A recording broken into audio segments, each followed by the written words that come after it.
Good afternoon, or good morning, or good evening, or whatever time of day it is when you see this. I am Julian Habdi, And I am Glad Campbell. and this is going to be a discussion for our ethics class. We are going to look at the protests that have taken place in the NFL and apply different ethical theories to this event. It's important, I think, to note that the protests began with Colin Kaepernick 2 seasons ago, where he was protesting by taking a knee during the national anthem. He was protesting the fact that there had been excessive use of force by police, particularly with regards to African American men, and there were a significant number of deaths. And he used his platform to be able to have his voice heard. So, thinking of that event in that way, we're going to now discuss some different ethical theories. One of the theories that came to mind was the utilitarianism, the greatest amount of pleasure for the greatest number of people. Okay, we're going to start with utilitarianism, being that the greatest amount of pleasure for the greatest number of people. I believe that Colin, with his protesting on the field, seemed to have caused a negative reaction across the United States, and not just the United States, but all of those who are involved in the social media and see all of the things that's going on. And from the NFL's point of view, they're not looking at protesters on the field, but they have their views more so coming from, you are a football player. Right. And you get on the field till you play football. There's a time and a place for protesting, but it's not for the field. We have fans and people who invest in the NFL, and if that tends to produce a negative perception or view on the NFL, it will cause more of a domino effect, which it has. More players are starting to protest now, and therefore, which causes a hindrance in money revenue, money making and everything. That's a good point. It's an interesting point. And I don't even think I've thought of it in that way, but you're right. I think that the protest has certainly been a disturbance and caused commotion, and that has a negative effect on quite a few people that are economically benefiting from the NFL. I want to approach the conversation from a slightly different angle. So let me begin here. The preamble to the Constitution of the United States, the introduction to the governing document that has shaped and established this democratic republic that we enjoy called America. In the introduction, in the preamble, it says that we, the people of the United States, in order to form a more perfect union, establish justice, ensure domestic tranquility, provide for the common defense, promote the general welfare, and secure the blessings of liberty to ourselves and our posterity.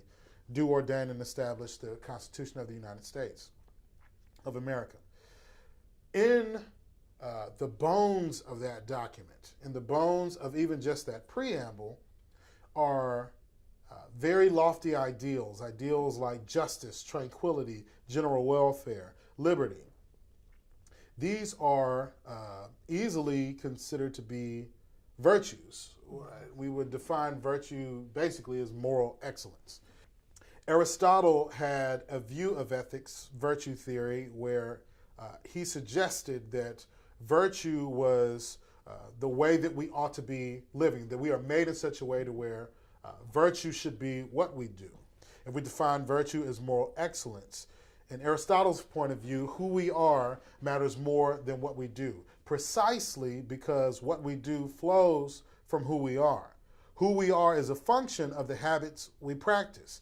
And we are what we choose to do, and what we practice, we perfect. I mean, I think any of us know that. Any skill that you have, I think virtue in this idea is thought of as a skill.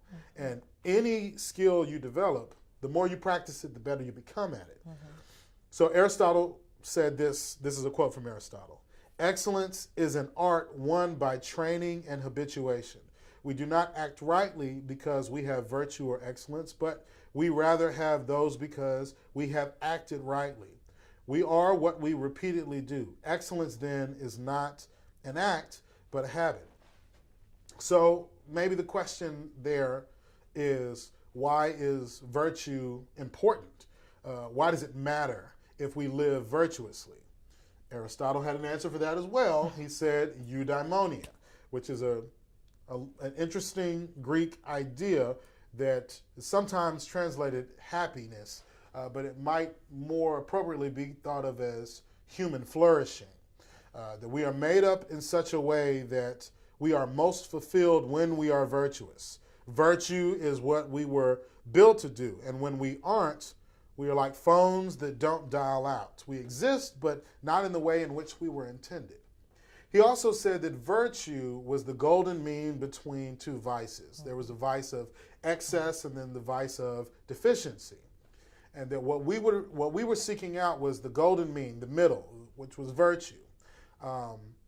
If courage is a virtue, then the virtue of the vice of deficiency would be cowardice, and the vice of excess would be recklessness. If I look at the protest through that lens, I could see why it's important that this protest happens, particularly because one could easily, I think, make the argument that Kaepernick is extremely courageous, that he hasn't been employed by the NFL for an entire year, right?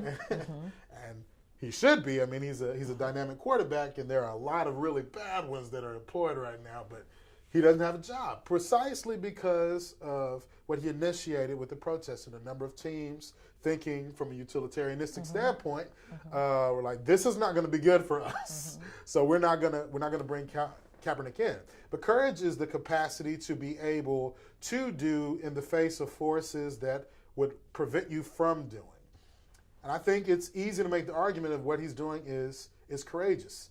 If I think about it in that way, then this is an important moment. This is an important event that needs to take place because it is pushing us toward eudaimonia, this idea of human flourishing. And the more that we get on board with Kaepernick's courage, and we have the courage to have these kinds of conversations, we push ourselves into this eudaimonistic idea of living where we are actually, like the preamble suggests, pursuing a more perfect union. I think part of the issue that we face with Kaepernick's decision to do this was how it all looks in conjunction with the flag, him disrespecting the flag, disrespecting what the flag stands for.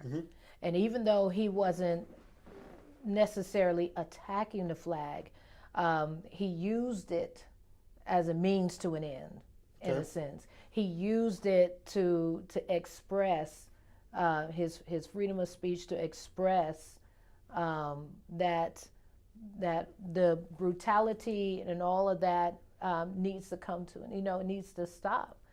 But the way that he expressed it brought on negative comments, and it brought on the consequences of him being fired in that. So, how is it that he can use something that the country stands on, and that we're, in a sense, as a country, supposed to yield respect to this flag, and he uses it as for his personal agenda, it seems, even though it's in lieu of him wanting to reach out, to show his concern for what is going on and concerning our law.